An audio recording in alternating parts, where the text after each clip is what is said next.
Welcome to iDream media.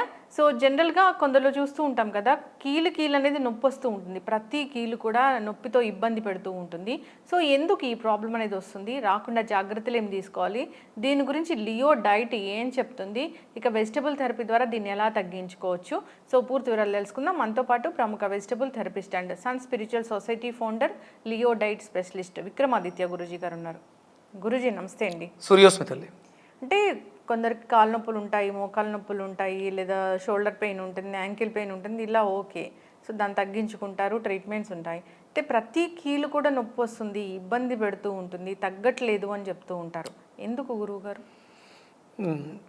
అంటే అది సహజంగా శరీరంలో మన జీవన విధానంలో వచ్చినటువంటి ఇబ్బందుల వల్లే. ఇప్పుడు పలానా పదార్థం తింటే కీళ్ళ నొప్పులు వస్తాయి అన్నప్పుడు ఆ పదార్థం తినే వాళ్ళందరికీ కీళ్ళ నొప్పులు రావాలి. సరే, నేను ఒక చిన్న ప్రశ్న అడుగుతాను మిమ్మల్ని. అంటే మీరు ఇదే ప్రశ్న కొంచెం డిఫరెంట్గా మార్చి చాలా రకాల మంది డైటీషియన్లు అడుగుంటారు, న్యూట్రిషన్లు అడుగుంటారు, మెడికల్ సంబంధించిన వాళ్ళు అడుగుంటారు, అలాగే కొంతమంది మన శ్రేయోభిలాషులు వరప్రసాద్ రెడ్డి గారు లాంటి వాళ్ళు కూడా మీరు ఇదే ప్రశ్న మారుండొచ్చు. మీకు అనిపిస్తూ ఉంటుందా మీరు మాట్లాడుతున్నప్పుడు? ఇప్పుడు నేను మీకు ఏదో చెప్తుంటాను, నేను కూరగాయలను ఎలా తీసుకుంటే పని చేస్తుంటాను, మీకు ఏమనిపిస్తూ ఉంటుంది మీరు విన్నప్పుడు? అంటే ఇంతమందితో నేను నా పంతాలో ఉంటాను, మీరు కానీ నాలాంటి వాళ్ళని ఒక 10 మంది 15 మందితో చేస్తూ ఉంటారు. మీకు ఏమనిపిస్తూ ఉంటుంది? విక్రమాదిత్య చెప్పే దాంట్లో మీకు ఏమన్నా కొంత అర్థమవుతుంటుందా? ఇది పర్వాలేదు, ఇది చేయడం వల్ల అర్థమవుతుంటుంది. ఎందుకంటే వెజిటబుల్స్ ఫుడ్సే కదా, దాంట్లో ఏం ఉండవు కదా, వేరేవి బయట నుంచి కొని తెచ్చుకునే ఏం ఉండవు కదా. అది వెజిటేబుల్స్ మనం బయట నుంచి కొందేస్తాం, మెడిసిన్స్ ఏమి ఉండవు, న్యాచురల్గా మనకు తెలిసిన పదార్థాలు. ఇప్పుడు మీరు అడిగిన కీళ్ళవాతం ఉంది, కీళ్ళలో జాయింట్లలో వాతం ఉంది, వీళ్ళకి బీపీ కూడా ఎక్కువ ఉంటుంది. మీకు మీ ఇంట్లో దొరికేటువంటి గోరుచిక్కులతో సింపుల్గా ఈ ప్రాబ్లం సాల్వ్ చేసుకోవచ్చు అని చెప్తా, మీరు నమ్ముతారా? మీకు తెలిసిన మీ ఇంట్లో ఉన్నటువంటి గోరుచిక్కుళ్ళు మీ కీళ్ళవాతాన్ని తీసేస్తుంది, నమ్మరు. అది అవగాహన లోపం. మీకు ఏం కావాలి? ఆ కీళ్ళవాతానికి సంబంధించి మెడిసిన్స్ కావాలి, లేకపోతే నొప్పిని తగ్గించుకోవడం కోసం రీసెంట్గా అంటే సప్లిమెంట్స్ బాగా ఎక్కువైపోయినాయి. కాల్షియం ట్యాబ్లెట్లు, విటమిన్ డి, న్యాచురల్గా దొరికే విటమిన్ డి మీరు 20,000, 30,000, 40,000, 50,000 ఇంత ముందు వారానికి ఏదో 60,000 ఇంత ఇచ్చేవారట, ఇప్పుడు డైలీ 60,000 ఇచ్చేస్తున్నారు. అసలు శరీరానికి ఒక రోజుకి విటమిన్ డి ఎంత అవసరం? నాకు కూడా ఈ మధ్య ఎవరో ఒక సప్లిమెంట్స్ డైలీ వాడండి డి విటమిన్ అని ఇచ్చారు, నేనేం వాడలేదు. చేస్తారమ్మా, సప్లిమెంట్ తీసుకోవాల్సిన అవసరం ఏంటి? అవసరం లేదు. మన దగ్గర మనకు బోల్డ్ అంత సోర్స్ ఉంది. అందుకని అవగాహన లోపంతో ఇప్పటి వరకు ఉన్న జనం అందరూ కూడా కేవలం ప్రోటీన్ మీద దృష్టి పెట్టడం లేదు. ఈ మధ్యకాలంలోనే యూరిక్ యాసిడ్ ఎక్కువైపోయింది, ఈ మధ్యకాలంలోనే ఈ ఆర్థరైటిస్ ఎక్కువైపోయింది, లంబారు, థొరాసిక్, సయాటికా, ఇవన్నీ ఎందుకు ఎక్కువైపోయినాయి ఈ మధ్యలో? ఇంత అవగాహనతో ఉంటున్నాం, ఇంతమంది న్యూట్రిషనిస్ట్ చెప్తూ ఉన్నాం. మన ఆహారమే, మన జీవన విధానమే మన దరిద్రాలకి, మన నొప్పులకి కారణం. అంటే నేను కూడా మా ఇంట్లో ఫేస్ చేశాను ఈ ప్రాబ్లం. మీరు చెప్పిన కీళ్ళవాతం ఎంత అంటే, మా నాన్నగారు అంటే ఆయన ఊర్లోనే ఎక్కువ ఉంటారు, నేను ఇక్కడే ఎక్కువ ఉంటాను. అప్పుడు నెలకు ఒకసారి వెళ్ళి ఏమైనా ప్రాబ్లమ్స్ ఉంటే సాల్వ్ చేసి వస్తుంటాను. నేను వెళ్ళినప్పుడల్లా ఆయన ఎవరో చెప్పారు బీపీ ఉందని, బీపీకి ట్యాబ్లెట్ వాడకపోతే ఇబ్బంది అయిపోద్ది అని చెప్పేసి అని, బాడీ అంతా పెయిన్స్ ఉన్నాయని. ఆయనకి లెఫ్ట్ లెగ్ నడుస్తుంటే పక్క వెళ్ళిపోయింది. అంటే ఆయనకి కాళ్ళలో ఆనెలు ఉండడం వల్ల దాన్ని బ్యాలెన్స్ చేసుకోవడానికి నడిచిన నడక వల్ల నీ లిగ్మెంట్ జారిపోయి పక్క వెళ్ళిపోతుంటుంది. అలాగే మా చిన్నాన్నగారికి కూడా సేమ్ ఆ ప్రాబ్లం ఉంటే ఆయన సర్జరీ చేయించుకున్నారు. నువ్వు నాకు సర్జరీ చేయించట్లేదు అంటాడే. నేను సర్జరీ చేస్తే నువ్వు మంచాన్ని పడిపోతావు, నువ్వు ఈ నడిచే నడకానికి ఏం పని ఉండదు, పని లేకుండా చేసి కూర్చోబెట్టగలిగాను, నువ్వు రెస్ట్ తీసుకో, ఏం అక్కర్లా. లేదా ఒక అంటే మనం దాన్ని ఎక్కువ కదపకుండా ఉంటే సెట్ అవుతుంది, కానీ అంత అవకాశం ఉండదు, తిరగకుండా ఉండలేరు కదా అని కేవలం ఏదో నా డైట్లతో మేనేజ్ చేసేవాడిని. ఇంకా ఆయన నాకు తెలియకుండా ఎవరికో చూపించి బీపీ ట్యాబ్లెట్లు వేసుకొని వన్ ఫైన్ డే అది ప్రాబ్లం పెద్దదయ్యింది. వెళ్ళి చూస్తే లోపల gall bladder, pancreas, kidney, prostate ఇవన్నీ వచ్చేసి. ఆయన నాకేమీ సిమ్టమ్స్ చెప్పేవారు కాదు, సిమ్టమ్స్ చేస్తే సొల్యూషన్. వెళ్ళి ఒక 30 రోజులు కూర్చున్నా.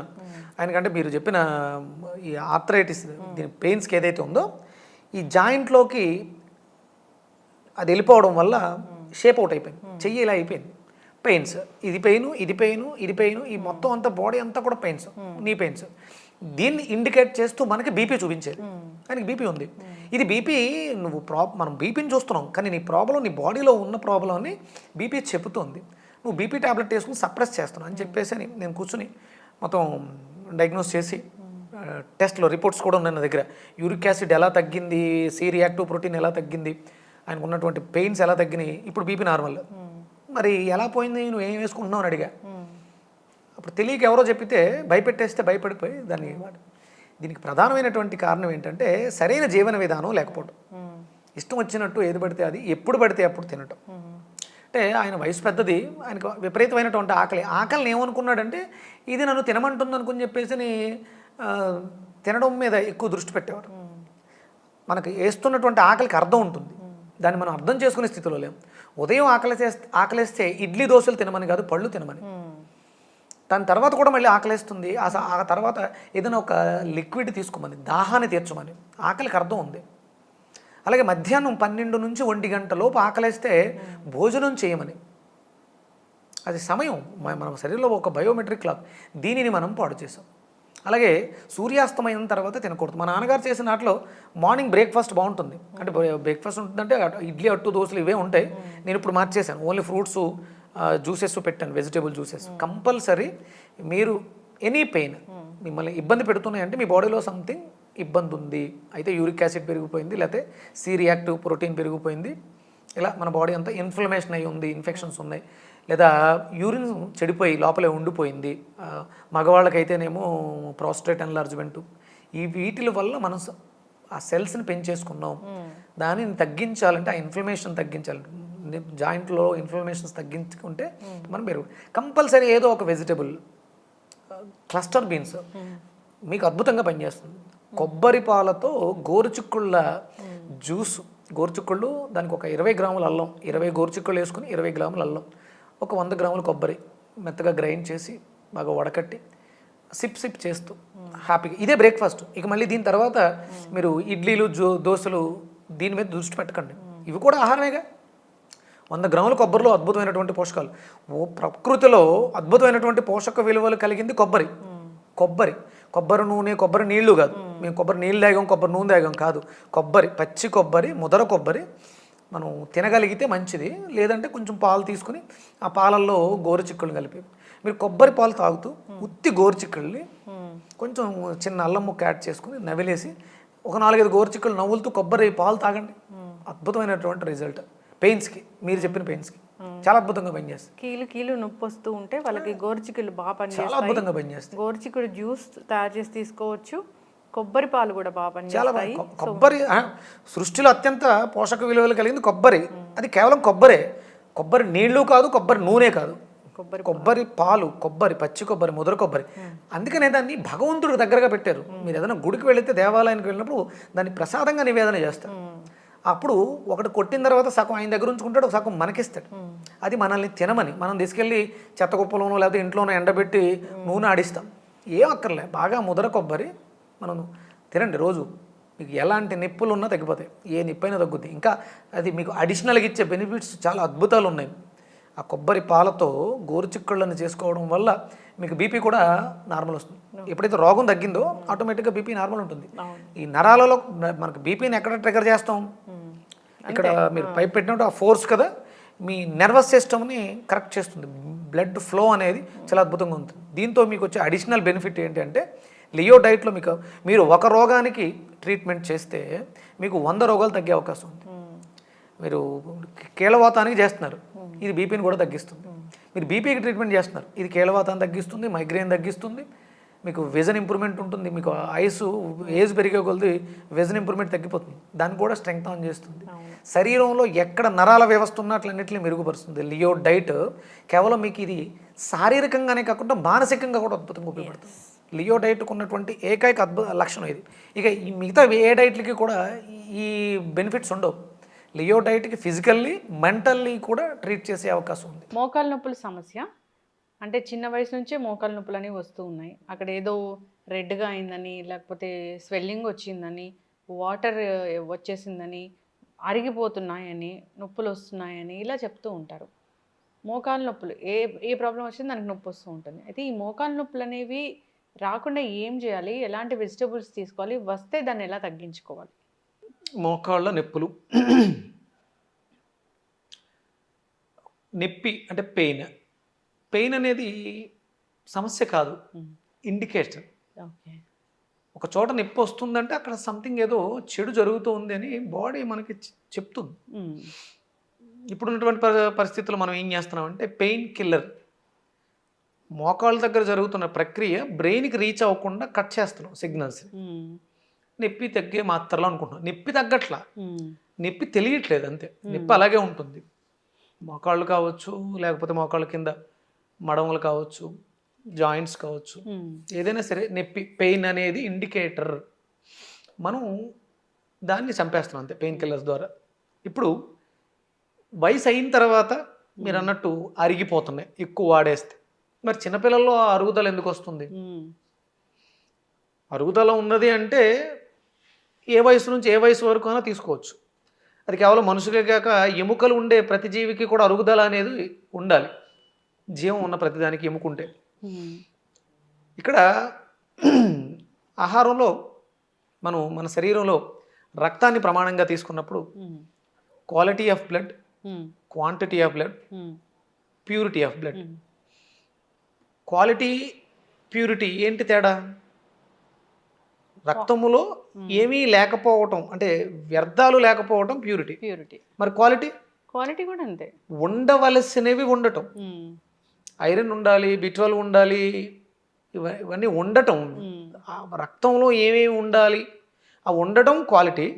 ప్యూరిటీ అనేది ఇంటాక్సికేషన్, వ్యర్థాలు లేకుండా ఉండడం. ఇక ఎంత ఉండాలి పరిమాణం.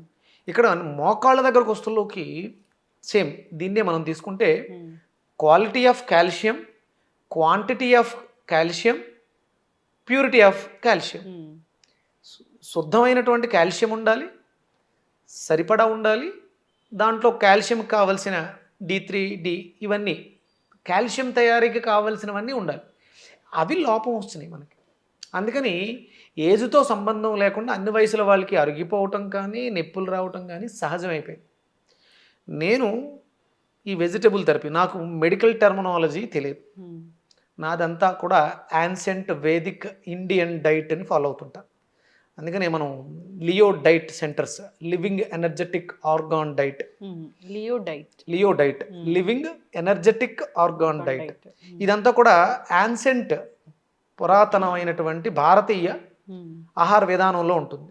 ఇక్కడ ప్రధానంగా ఇప్పుడున్నటువంటి పరిస్థితులలో ప్రోటీన్, మాంసకృతులు అధికంగా ఉన్న పదార్థాలను ఎక్కువ తీసేసుకుంటున్నాం. అవసరం, అది ఎంత అవసరమో అంతే అవసరం. ప్రోటీనే తీసుకుంటూ వెళ్ళిపోతుంటే శరీరం దాన్ని తన అవసరాలకు వాడుకోగా మిగిలిందని ఏం చేయాలో అర్థం కాక డిస్టర్బ్ చేస్తూ ఉంటుంది. ఆ సమపాళ్ళను మెయింటైన్ చేయడం చేతగాక, అంటే మరి చిన్నపిల్లలకి ఎందుకు వస్తుందంటే తల్లి గర్భంలో ఉన్నప్పుడు తినేసింది, విపరీతమైన ప్రోటీన్ పెట్టేశారు ఆవిడకి, బేబీ బాగుండాలని చెప్పేసి విపరీతంగా క్రేవింగ్స్ తోటి మాంసం. అంటే పూర్వం క్రేవింగ్స్ వస్తే మామిడికాయ, చింతపండు ఇలాంటివి తినేవారు. ఇప్పుడు క్రేవింగ్స్ వస్తే లాలీపాప్స్ అని, డ్రమ్ స్టిక్స్ అని, అవన్నీ ఇవన్నీ నాన్ వెజ్ మీదకి వెళ్ళిపోతున్నారు. మాంసాహారం పూర్తిగా మానవ శరీరానికి విరుద్ధం. మాంసపు కృతులు కూడా, కందిపప్పుడు, ఇదంతా మీరు మాంసాహారుల గురించి చెప్తున్నారు, మరి వెజిటేరియన్స్ కూడా మోకాళ్ళ నొప్పులు వస్తున్నాయంటే ఎస్, కందిపప్పు వల్ల కూడా ప్రమాదం ఉంది. అందులో విపరీతమైనటువంటి మాంసకృతం. పప్పు ఎక్కువ వాడేస్తున్నాం, దానివల్ల కూడా వస్తుంది.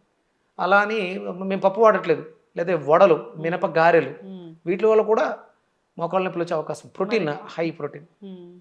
ఏదో అడగబోయారు, అన్ని మానేస్తే ఏం తినాలి? అన్నీ మానేయమనట్లేదమ్మా, ప్రతిదీ సమపాలల్లో ఉండాలి. ఏది మానక్కర్లా, ప్రతిదీ మనకు అవసరం. అలానే అది మాంసాహారం మాత్రం మానేయాలి. మీరు మాంసాహారం తింటూ నొప్పులు తగ్గాలంటే తగ్గవు. హై ప్రోటీన్ తీసుకోవడం వల్ల వచ్చేటువంటి ఇబ్బందులు, అది ప్రోటీన్గా వెళితే ఓకే. కానీ మీరు ఇచ్చేది మాంసంగా ఇస్తున్నారు, మీట్ రూపంలో ఇస్తున్నారు. మీట్ ప్రాసెస్ చేయడానికి పట్టే సమయం ఎక్కువ, శరీరం బాగా విపరీతమైనటువంటి శ్రమకు లోనవుతుంది. దానివల్ల ఎసిడిక్ నేచర్ హై అవుతుంది. దానివల్ల మోకాళ్ళలో ఉండేటువంటి గుజ్జు, కార్టిలేజ్ ఏదైతే అక్కడ ఉండేటువంటి గమ్ము ఉందో అది డిహైడ్రేట్ అవుతుంది, అరిగిపోవటం కాదు, కుచించుకుపోతుంది. దాన్ని మళ్ళీ మనం పునరుద్ధీకరించాలి అంటే ఆ శరీరానికి తేమ ఇవ్వాలి, ఆల్కలైన్ ఇవ్వాలి. ఆ సాంద్రతని, తేమని ఇవ్వగలిగితే మళ్ళీ మనం మోకాళ్ళు, నేను మా నాన్నగారి విషయంలో చూశాను, నిప్పులు అంటూ ఉండేవారు. ఒకసారి మొత్తం బాడీ టోటల్ డీటాక్స్ చేశారు. పూర్తిగా ఆయన శరీరాన్ని డిటాక్స్ చేసిన తర్వాత అసలు ఏ నొప్పులు ఇక్కడ జాయింట్లు నొప్పులు వచ్చేవి, ఇక్కడ నొప్పులు వచ్చేవి, అవన్నీ మొత్తం వ్యానిష్ అయిపోయింది.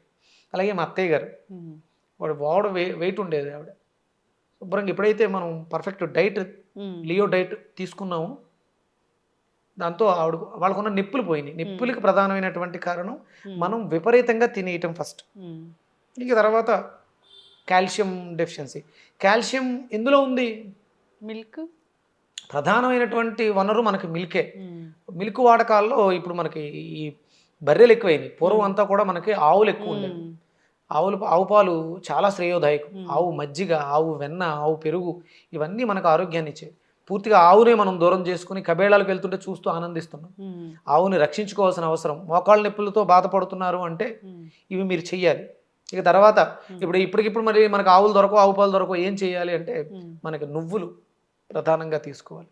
అంటే చెడిపోయిన కాల్షియం కూడా నొప్పులకు కారణం అవుతుంది. మనం ఉండాల్సినంత ఉందండి అంటే చెడిపోయి ఉండొచ్చు, ఎక్కువైపోయి ఉండొచ్చు, పాడైపోయి ఉండొచ్చు, దానివల్ల ప్రాబ్లమ్స్ వస్తాయి. అందుకని నువ్వులు మన భారతదేశంలో బాగా దొరికేటువంటి పంట. నువ్వులు బాగా తినాలి. అలాగే కొబ్బరి మనకి దేవుడికి నివేదనగా పెట్టింది, మనం తింటామని కొబ్బరిని బాగా తీసుకోవాలి కాల్షియంని బాగుపరచుకోవడానికి. అలాగే మనకి సున్నం, తమలపాకుల్లో సున్నం వేసుకుని జీర్ణక్రియని మెరుగుపరచడానికి కూడా కాల్షియం అవసరం. తమలపాకుల మీద సున్నం రాసుకుని కిడ్నీ కింద వాడడం మన సాంప్రదాయంలో ఉంది, ఆహారంలో స్వీకరించడం. ఇవి ఈ మోకాళ్ళ నొప్పులు లేకపోతే మెడ నొప్పులు, మోచేతుల నొప్పులు, ఈ నొప్పుల నుంచి బయటపడటానికి రావడానికి ప్రధానమైనటువంటి కారణాలు. అంటే వెజిటబుల్స్లో ఏం తీసుకుంటే ఈ మోకాళ్ళ నొప్పులు తగ్గుతాయి? ఎసిడిక్ నేచర్ని ఆల్కలైన్ చేయాలి ఫస్ట్. చెడిపోవడం కారణం ఎసిడిటీ. అందుకని మనం బూడిద గుమ్మడికాయని ప్రధానంగా తీసుకుంటాం. బూడిద గుమ్మడికాయ జ్యూస్ని రెగ్యులర్గా తీసుకోవడం ద్వారా ముందు మన ఎసిడిక్ నేచర్ ఉన్న బాడీ ఆల్కలైన్ అయ్యి తద్వారా నొప్పులు తగ్గడానికి అవకాశం ఉంటుంది. గురూజీ, ఇప్పుడు బూడిద గుమ్మడికాయలు అంటే చిన్న చిన్న బూడిద గుమ్మడికాయలు దొరకవు. దాన్ని అసలు మనం అలా చెప్పకూడదు. బూడిద గుమ్మడికాయని పెద్ద సైజులోనే ఉంటుంది. ఒక బూడిద గుమ్మడికాయ తెచ్చి దాన్ని కట్ చేసి మిగతాది ఫ్రిడ్జ్లో పెట్టి అలా వాడుకోవచ్చు? తప్పలేదు, ఇంకా తప్పదు. ఎందుకంటే మనం ప్రాసెస్ చేయట్లేదు. అంటే ఫ్రిడ్జ్లోంచి ఏదైనా తీస్తే దాన్ని మనం వేడి చేయకూడదు. ఇక్కడ వేడి చేయట్లేదు, దాంట్లో ఉన్న పోషకాలు తగ్గుతూ ఉంటాయి. ఎందుకంటే దాంట్లో ప్రాణశక్తి ఉంది కాబట్టి అది తను కాపాడుకుంటూ ఉంటుంది. ఒక 5-6 రోజులు దాటితే కుళ్ళిపోతుంది. కుళ్ళిపోయిందంటే ఇంక పనిచేసే స్థితిలో, అంటే దాంట్లో కూడా శక్తి కూలిపోయింది. అది ఫ్రెష్గా ఉంది అంటే మనం దాన్ని వాడుకోవడానికి ఎలాంటి ఇబ్బంది లేదు. ఫ్రిడ్జ్ తప్పదు. ఆ ముక్క బయటకు తీసి మనకు కావాల్సినంత కట్ చేసుకుని కాసేపు ఒక 5-10 నిమిషాలు నీళ్ళలో ఉంచేస్తే ఈ ఫ్రిడ్జ్లోంచి వచ్చేటువంటి సిఎఫ్ఓ అని ఉంటుంది, క్లోరోమోనోఫామ్ అని చెప్పేసి ఒక విష పదార్థం రిలీజ్ అవుతుంది. అది ఆ వాటర్లో డైల్యూట్ అయిపోతుంది. దాన్ని మనం వాడుకోవచ్చు. జ్యూస్ చేసుకుని కొంచెం చిన్న అల్లం ముక్క యాడ్ చేసుకుని మెత్తగా గ్రైండ్ చేసుకుని గ్లాసులు వాటర్ వేసుకుని వడకట్టి మిరియాలు ఉప్పు వేసుకోవడం ద్వారా సైంధవ లవణం వేసుకుని ఒక బూడిద గుమ్మడికాయని కట్ చేస్తే అది ఎన్ని రోజుల పాటు జనరల్ గా దానికి కరెక్ట్గా పర్ఫెక్ట్గా వాడితే ఒక బూడిద గుమ్మడికాయని తీసుకొచ్చి 3 రోజుల్లో ఫినిష్ అయిపోతుంది. రోజుకి 200 గ్రామ్స్ తీసుకుంటే 2-3 డేస్లోనే అయిపోతుంది. మినిమం 200 గ్రామ్స్ తీసుకోవాలి. మార్నింగ్ ఈవినింగ్ తీసుకున్న 400, ½ కిలో అయిపోతుంది. ఒక కేజీన్నర ఉంటుంది. ఈ ఇంట్లో 2-3 ఉంటే అందరూ తాగొచ్చు. కేవలం మోకాళ్ళ నొప్పులు ఉన్న వాళ్ళే కాకుండా అందరికీ ఇప్పుడు అవసరం. ప్రతి ఇంట్లోనూ గ్యాస్ట్రిక్ లేని వాళ్ళు ఎవరు లేరు. అందుకని బూడిద గుమ్మడికాయని విరివిగా వాడడం ద్వారా మోకాళ్ళ నొప్పులు కారణమైనటువంటి ఎసిడిక్ నేచర్ ఆల్కలైన్ అవుతుంది. ఇప్పుడు క్యాన్సర్ వచ్చిన వాళ్ళు కూడా బూడిద గుమ్మడికాయ జ్యూస్ తీసుకోవాలని చెప్తున్నారు. తప్పకుండా దాన్ని మనం ఇంకొక ఎపిసోడ్ చేద్దాం. ఇది మోకాళ్ళ నొప్పులకు సంబంధించి బెండకాయలు విరివిగా తీసుకోవడం ద్వారా, అంటే మన శరీరంలో ఎక్సోక్రైన్ గ్లాండ్ సిస్టమ్, శోషరస వ్యవస్థ తీసుకున్న పదార్థాన్ని పూర్తిగా పచనం చేసి దాంట్లో ఉన్న ఎంజైమ్స్ని తీసుకోవడానికి కావాల్సిన వ్యవస్థ ఏర్పడుతుంది. కానీ బెండకాయల్ని నైటు నీళ్ళలో నానబెట్టి ఉదయం ఆ నీళ్లు తీసుకోవటం, వక్రా వాటర్ అని చెప్పేసి పబ్లిసిటీ చేస్తున్నారు. ముక్కల్లాగా కట్ చేసి జెల్ లాగా వస్తుంది, నీళ్ళలో వేసేస్తే నైటు ఉదయం తీసుకుని నీళ్లు తాగాలని చెప్తున్నాం కదా సూర్యోదయానికి పూర్వం. ఈ బెండకాయ నీళ్ళని తీసుకోవడం ద్వారా మన శరీరం కూడా పఫీగా చాలా ఆరోగ్యకరంగా ఉంటుంది. మోకాళ్ళ నొప్పులు తగ్గడానికి కూడా దోహదం చేస్తుంది. అలాగే నువ్వుల్ని బాగా దోరగా వేయించి పెట్టుకుని కొంచెం ఎండు కొబ్బరి కలిపి అలాగే దాంట్లో క్యారెట్ తురుముకుని వేసుకుని తినడం ద్వారా కూడా నొప్పులు తగ్గే అవకాశం ఉంటుంది. క్యారెట్ని బాగా తురమాలి. దాంతోపాటు మీకు ఇంకా ఏమన్నా యాపిల్ ఇలాంటివి కూడా తినొచ్చు. బాగా నమిలి తినాలి. కాల్షియం, క్వాలిటీ ఆఫ్ కాల్షియం ఎప్పుడు వస్తుంది అంటే బాగా నమిలినప్పుడు బాగా వస్తుంది. మింగేయటం లేకపోతే జంక్ ఫుడ్స్ తినడం అది కాల్షియం చెడిపోవడానికి కారణం అవుతుంది. ఎస్. అయితే ఇప్పుడు నొప్పులు వస్తున్నాయి అన్నప్పుడు అంటే దానికి పైన కాపడం లాగా కానీ లేదా దాన్ని ఆ నొప్పిని తగ్గించుకోవడానికి ఏదైనా ఉపశమనం కలిగించుకోవడానికి ఏమైనా టిప్స్ ఉంటాయా? మనకి మీకు ఆయుర్వేద షాపుల్లో మహానారాయణ తైలం అని దొరుకుద్దమ్మా. మహానారాయణ తైలం, ఆ తైలం రాసుకోవడం ద్వారా నొప్పులు తగ్గుతాయి. మనం కూడా నొప్పులకి ఒకసారి చేసి చూపించాం. వెల్లుల్లిపాయలు ఇవన్నీ వేస్తే వాడిన వాళ్ళు మంచి రిజల్ట్స్ చెప్పారు. సైంధవ లవణాన్ని అంటే పూర్వం మనకి లవణ తైలం అని దొరికేది, ఇప్పుడు రావట్లేదు. సైంధవ లవణాన్ని పూర్తిగా మెత్తగా చూర్ణం చేసి నువ్వుల నూనెలో మరగబెట్టడం ద్వారా లవణ తైలం తయారవుతుంది. అది రాయడం ద్వారా కూడా నొప్పులు ఉపశమనం. అలాగే ఉప్పుని గుడ్డలో వేసి ఇటుక మనం పెనం మీద కాల్చి వేడెక్కిచ్చి కాపడం పెడుతూ ఉంటారు నొప్పులు ఉన్న చోట. అవి నొప్పులు లాగడానికి అవకాశం ఉంటుంది. అంటే ఉప్పుని వేడి చేసి గుడ్డలో కట్టి మోకాల చుట్టూ కడితే నొప్పి లాగుద్ది. అలాగే వేడి నీటి కాపడం పెట్టుకుంటూ ఉంటారు, చల్ల నీళ్ళతో ఐస్ వాటర్తో కాపడం పెడుతూ ఉంటారు. ఇవన్నీ తాత్కాలిక ఉపశమనాలు. పర్మనెంట్ క్యూర్ మాత్రం ఆహార విధానంలో మార్పు. మీరు విపరీతమైనటువంటి మాంసాహారులు అయి ఉన్నారా, దయచేసి చేతులు జోడించి వేడుకుంటున్నాను, మానేయండి. కేవలం ఒక నొప్పుల గురించే కాదు, అది రానున్న రోజుల్లో చాలా రోగాలు వచ్చేస్తాయి. విపరీతమైనటువంటి గుడ్లు తినిపించేస్తున్నారు, 15 గుడ్లు 25 గుడ్లు తినిపించేస్తున్నారు, మాంసాహారు కేజీలు మాంసం తినిపించేస్తున్నారు. ఇది భవిష్యత్తులో ఈ మోకాళ్ళ నొప్పులు ఎక్కువైపోవడానికి అవకాశం ఉంటుంది. ఇప్పుడు బాగుండొచ్చు, తిన్నప్పుడు బాగుంటుంది, నవ్వుతూ సంతోషంగా తింటాం, ఏడుస్తూ అనుభవించాల్సిన అవసరం ఉంటుంది. ఇది వేదం ఒప్పుకోదు. సనాతన భారతీయ సంప్రదాయ ఆహారపు విధానంలో మాంసాహారం విరుద్ధం, తినకూడదు. వేదాల్లో రాసి ఉందంటే ఉంది, దీనికి ప్రమాణాలు ఉన్నాయి. గుడ్లు కానీ మాంసాహారం కానీ విపరీతంగా తీసుకోవడం కానీ, అసలు తీసుకోకుండా ఉండడం ఉత్తమం. అలవాటు పడి ఉన్నారు, తగ్గించండి. చక్కటి ఇన్ఫర్మేషన్ గురువుగారు. మోకాల నొప్పుల సమస్య రాకూడదంటే డైట్ మార్చుకోవాలి, ఆల్కలీన్ డైట్ అనేది తీసుకోవాలి, బూడిద గుమ్మడికాయ జ్యూస్ బాగా పనిచేస్తుందని చెప్పారు. అంతేకాదు ఈ బెండకాయ నీళ్ళు ఒక్రా వాటర్ అని చెప్తూ ఉంటారు, అంటే నైట్ నానబెట్టి సోక్ చేసి తీసుకునేది జెల్లాగా వస్తుంది, అది తీసుకోవచ్చు. ఇంకా కాపడాలు అలాంటివి పెట్టడం ద్వారా, అంతేకాదు నువ్వులు మిల్క్ ఇలాంటివి తీసుకోవడం వల్ల కూడా సరైనంత కాల్షియం అనేది అందుతుంది. అన్నీ ఫాలో అవ్వాలని కోరుకుందాం. చాలా చక్కటి ఇన్ఫర్మేషన్ అండి, ధన్యవాదాలు. సూర్యస్మిత.